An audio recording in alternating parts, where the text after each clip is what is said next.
Hi everyone, this is Jim. Welcome to this Blitz chess postmortem. This is a postmortem of my Blitz chess game number 191. I was white here. Kicked off with e4.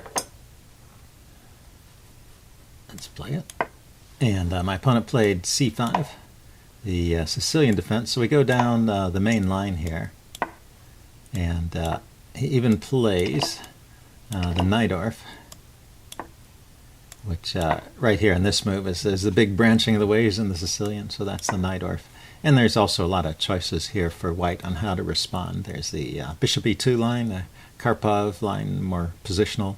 Bishop c4, the Fischer-Sozin. These top two are the ones I usually play. Bishop e3, the English attack, or bishop g5, the old main line. This time I chose bishop e3. And he chose the move knight g4, not a move that I'm all that familiar with. Usually I see e5 or e6, so a different style of play here. And the bishop can just drop back to c1. If you look at it, it's one of the moves here, and it's also, well, if you give the computer time to think, it rates these as about even. Bishop c1 or bishop to g5. Just avoid f4 because you don't want to get forked with the move e5 there. So I play here, h6. The problem with this move is the bishop gets kicked around and ends up on this square g3, which is, maybe it's an okay square, maybe it supports f4 and e5, but it's not clear that the bishop really belongs there, honestly. So maybe next time I'll try bishop c1. At least it's a different way of playing. And black has expanded on the king side, but also created some weaknesses. So there are pluses and minuses in this position. But it turns out that black's position is secure enough. He can go ahead and even castle king side here. So I play the move h3 to kick the knight, which it turns out is the most popular move here. But I was actually thinking it was a mistake after I played it, because it just kind of forces the knight to go where it wants to go anyway. So if we back up, some alternatives here. Bishop e2 or queen to d2, just preparing to castle queenside. So, or bishop e2, harassing the knight. I guess after bishop e2, oh, he could play h5 and support the knight. So maybe that's the point of h3. h3 really forces the knight to move. He can't just support the knight. And so he plays knight e5, and then now I play queen d2. It says knight f5 is an idea here, or f3. Queen d2 is an okay move, though, and just we're out of the opening book at this point. Get on with the plan of castling queenside and deal with the knight later. And I was thinking, you know, this move f4 might come in handy, force an exchange and maybe open some lines on the king side. So watch how it plays out. There's some normal development here. Bishop f5, or knight f5 here. The engine recommended that move earlier, but it doesn't like it so much here. And the reason is there's one kind of neat tactical trick here I'll show you. So if he takes the knight, which he didn't play this in the game, he can play the move knight to d4 here. And that is a pretty interesting move. For one thing, the knight is not defended here, at least not superficially it's not defended. So it looks like I can just take it. So here's your tactical quiz for this video. What's the reason why I can't take that knight? I'll take a few seconds and figure it out. It's actually quite simple. So if you haven't got it yet, pause the video. I'm going to go ahead and give the answer away. If I take it, you see it shows up right away. Knight f3 is check. And there's an attack. There's an attack on the queen and the check to the king. So you're losing the queen here for a piece. So the knight is... it looks like it's undefended, but in fact it is defended by this technique, this little trap. And so, and the pawn on f5 is now hanging, so you have to go through some contortions to defend it. If you play bishop d3 immediately, he can just snap it off.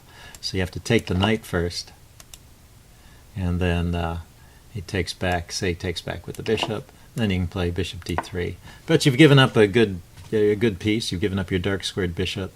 And you've gone through some contortions to defend this pawn, and so black is actually a little better in this position. So, so knight f5, because of that one little technicality there, this move knight d4 after the exchange, it's not the best move. But he played the other move in this position, bishop f6, just getting away. I mean, knight f5 threatened to take the bishop on g7, so he moved it to f6. And the game continues with the slight edge for white. And it stays that way for a while. I get my pieces out, put them on good squares, and then I try to break on the king side. Since he castled king side, I want to break up the pawn structure here. And that's an okay move, yeah. But somehow it doesn't quite work out here. I guess here is where I make my first mistake, and I let my advantage slip away. I was hoping to go after this h-pawn here, and I played knight g4 with the idea that after he trades, it would open up the h-file, get another line onto the king, and that happens, but somehow I can never get enough pressure on this h-file, partly because he can just trade off this bishop, and that's one of the key attacking pieces here. But there's no good way to save the bishop. The engine is recommending just playing knight f5 here, and let him take the bishop. Queen takes. And then e6. After e6, you can play knight takes g7 and grab the bishop here. So you remove one of the defenders from the king side, and that's the best way to play. Okay, so I played knight g4 with this other idea, and he takes, and I take. And you can see I do get the open h-file, but after knight takes f4, queen takes f4, it's pretty much an even game. So I didn't quite get the attack I was hoping for here, even though I do have some open lines. It just my material's been reduced, and he still has this bishop here on g7, which is quite a good defender, and it also maybe can participate in counterplay against b2 at some point. So b6, kicking e6, kicking my knight away. Knight e5, bringing his pieces in. I just move my king to the side. It's kind of a precautionary move to get it off of this diagonal, and which can be a source of tactics for black. And the game continues here. c3 would have been a better response to this move than bishop to d3. I don't really have to defend this pawn at this point, but in the long run, this is a kind of a weakness here, and putting the pawn on c3 is just a good idea to blunt the bishop and also the rook on the c-file. So this bishop d3 move puts my bishop where it can be traded off. I was just having trouble finding a good square for that piece, but turns out that's just not the best way to play. Queen g5, and now I really don't have any way of avoiding the queen trade, which is not what I want. I still had hopes of getting an attack going here. The engine is recommending the move g3, which would defend the queen, and if black trades, then it would at least straighten out my pawns over here. The attack would still be gone, but that would be a way to play. But queen takes the other way, and bishop e2, defending so that my knight will be free. This pawn was already under attack from the knight and defended by my knight, but just bring my bishop back, and then my knight is free to move, because the pawn on g4 there is defended. It's okay. So rook fd8. Yeah, I was also unleashing an attack on the d-pawn, so he defends it. c3 now, for the same reason, you want to blunt the bishop and the rook on the c-file. Bishop f8, and I thought, well, I could at least double my rooks on the h-file. He has to pause to defend. But what's interesting here, bishop e7 is a move, but also bishop g7. It turns out he doesn't need to defend that pawn, because if I take it, it's a neat tactical idea here too. He can play knight g6, and my rook has no moves. His pawns are covering all of these squares, and of course I can't go up or down, and if I go to this square, he's got this fork, which wins the exchange, at least, because I can save the bishop, but he can take the rook. So that pawn is actually safe. But he played the move f6, defending it. And so maybe I have a slight edge here. I double up on the h-file. And he brings his king to f7 so he can escape from my threatened attack here. Rook h7 check. He blocks. And now I try to maneuver my knight in to take advantage of this pin. And he plays d5, just liquidating some pawns in the center. Takes with the rook, keeping his pawns together.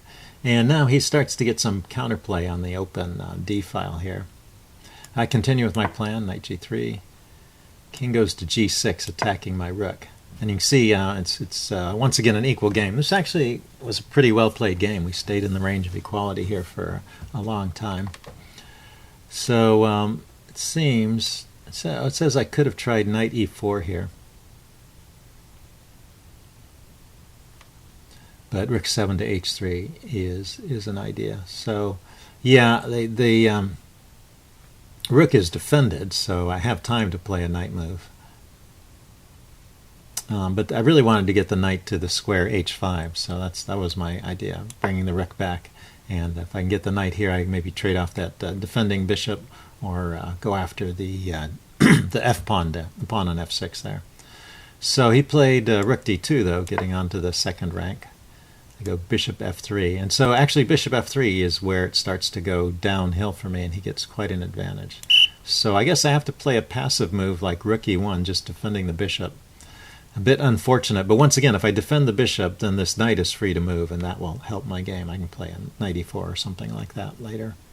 So I move the bishop, and he can play knight c4 here, going after the pawn on b2. He chose instead to take the bishop, but this is also good for black. And b4, trying to activate his rooks and bust up my protection around my king. So I get in the move knight e4. So it was fortunate I had this move. This defends on c3 and attacks his rook, so it buys me a little bit of time, and I can avoid messing up my pawns here. So he went rook e2, just to get away from the attack of the knight. And now I decide to trade off that rook and try and buy some breathing room for my king, basically. Rook takes, and then b takes c3, and knight takes. So we've reached a position where black has a slight edge. The material is even, just has slightly better pieces and pawns, a little more active. And in this position, yeah, he plays the move f5.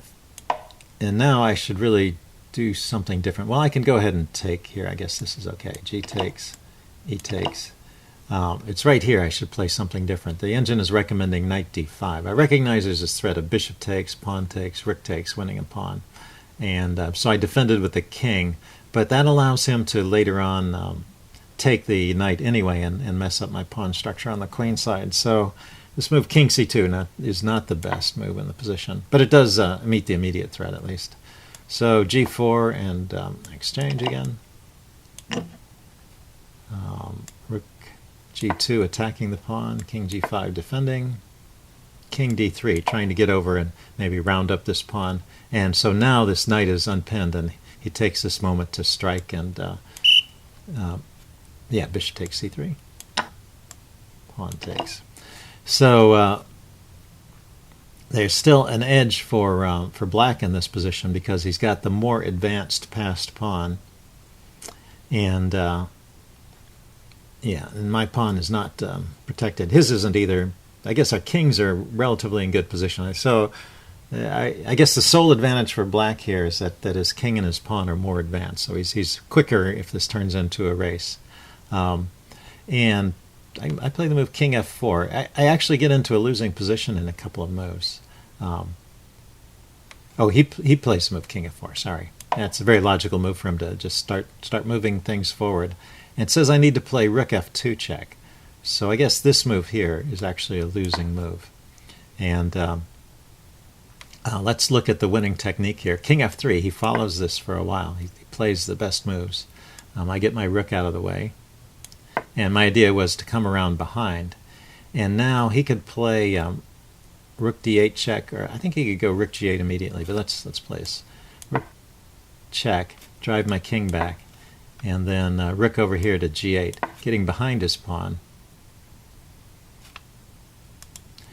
No, yeah, actually, so he's been playing these moves already. He can play g3, so we're still following the game, as well as the engine recommendations. And I play rook b6. So here's where he makes his mistake. Right here he should put his rook behind the pawn, rook g8, so that I don't have a chance to get the behind the pawn myself. And to try and stop that from becoming a queen, I have to come back here, and then he can just push. And now I can try pushing my pawn, but it's just too slow. Takes, and if I push the pawn ahead one more step, he can check and win it. So I have to move ahead with the king, and then he can get his rook behind the pawn. And I can't advance it. I have to move my king up, and then his king is going to be in place to stop the pawn.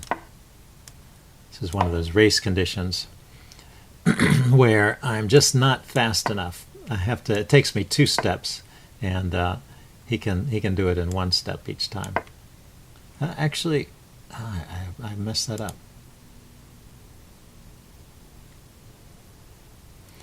Oh, the winning idea is not to take it with the pawn. I misunderstood this. The winning idea is not to win this. So I'm fast enough in the race, but the winning idea is to advance the a pawn here. So let's play it forward.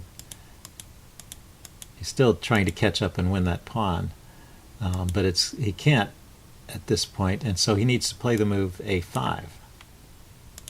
Let's see how this would go. King d7. I'm still going to try and queen my pawn. He goes a4. Okay, queen. Rook takes, king takes. And then now his king comes over.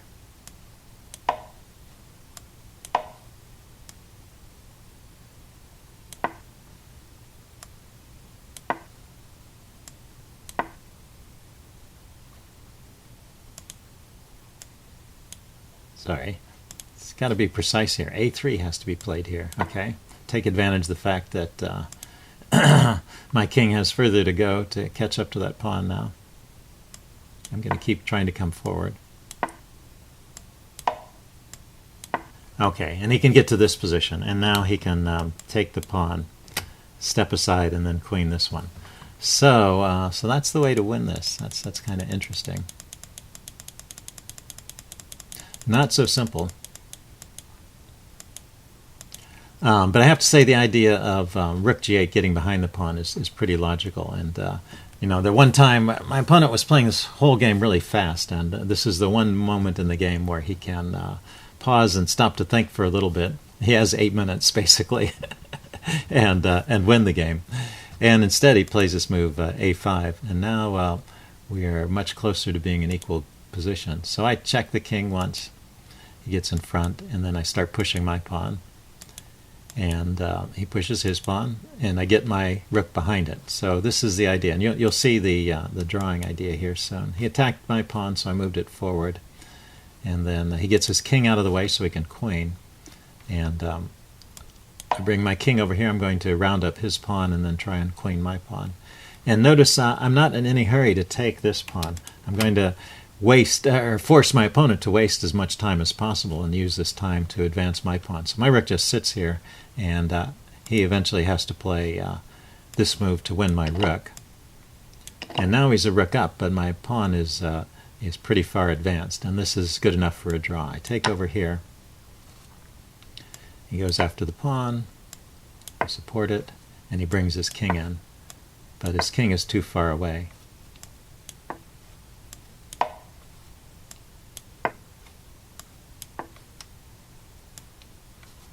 Let's see. So he could have moved the king again, but I would still be queening here. He moved his rook up to stop me from advancing the a pawn. So I go ahead and queen here. He takes, I take. And actually this is a very close position. He goes here, I go here, and then he goes to attack my pawn. And I'm just one step away from protecting it. If my pawn were on the square a5 instead of a4, when he attacks the pawn, I could move to a6 and then queen and win. But it's just one step too far away, and the game ends in a draw like that. Okay, hope you guys enjoyed that one. Leave any comments you have in the section below, and I'll see you again soon. Bye.